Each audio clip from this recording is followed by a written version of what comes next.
ఆంధ్రప్రదేశ్ రాష్ట్ర కాపు సోదరులకు జైభీములు, ప్రత్యేకమైన నమస్కారం.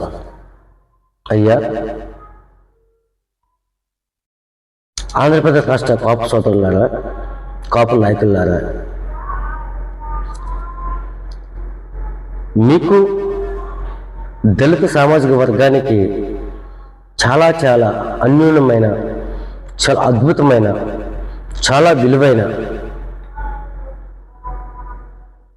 మంచి సాంగత్యము, మంచి స్నేహపూర్వకమైన వాతావరణము, అలాగే దళితులు కాపులు కూడా ఏరా ఊరే అనుకునే సాంగత్యం ఉంటుంది. అటువంటి దళిత సామాజిక వర్గాన్ని మీరు జనసేన పార్టీకి ఓటు బ్యాంక్గా మలుచుకోవడం మానేసి మీరే జనసేన పార్టీని కించపరిచే విధంగా, మీరు జనసేన పవన్ కళ్యాణ్ కించపరిచే విధంగా జనసేన పార్టీని ఆంధ్రప్రదేశ్ రాష్ట్రంలో లేకుండా చేస్తాం అన్న విధంగా మీరు అవాకులు చవాకులు పేలడం అన్నది చాలా దౌర్భాగ్యం. కాపు నాయకులారా, కాపు సోదరులారా, దళితులమైన మేము కాపు సోదరులు ఎవరైనా సరే ఒరే అరే బావ, అన్నయ్య, తమ్ముడు వరుసపెట్టి పిలిచే హక్కు, అధికారం, అర్హత దళితమైన మాకు ఉంది.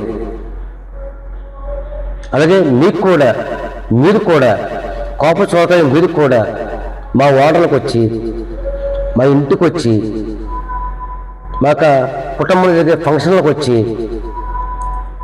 మాతో స్వేచ్ఛగా గడిపి మేము మాకు కలిగింది వండిపెట్టి తినేవారు, తాగేవారు, మాతో పాటు గడిపేవారు, మా కష్టకాలంలో పంచుకునేవారు, మాకు తోడుగా నీడగా నిలబడేది కూడా కాపు సోదరులే.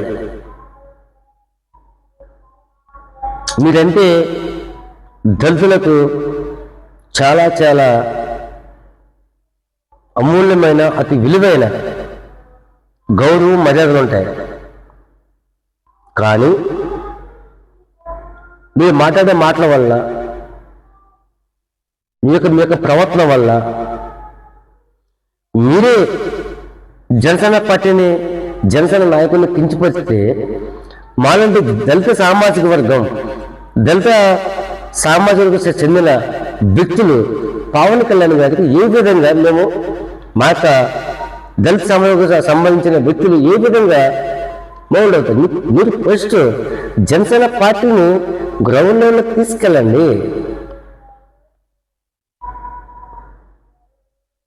జనసేన పార్టీ గ్రౌండ్ లెవెల్లోకి తీసుకెళ్ళండి.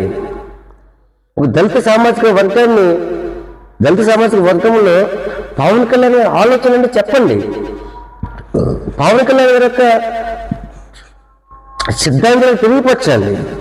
అది మానేసి మీకేదో ప్యాకేజీలు తీసుకొని మీరేదో ఇచ్చారు, ఇవన్నీ మాట్లాడుకోవడం వేస్ట్. కానీ చాలా చాలా దౌర్భాగ్యంగా ఉందండి మీరు మాట్లాడేది. అసలు పద్ధతి బాగోలేదు మీరు మాట్లాడేది.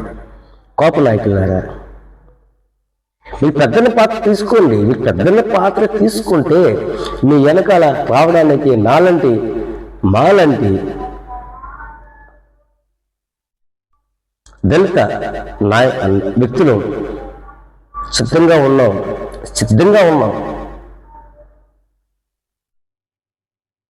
Thank you.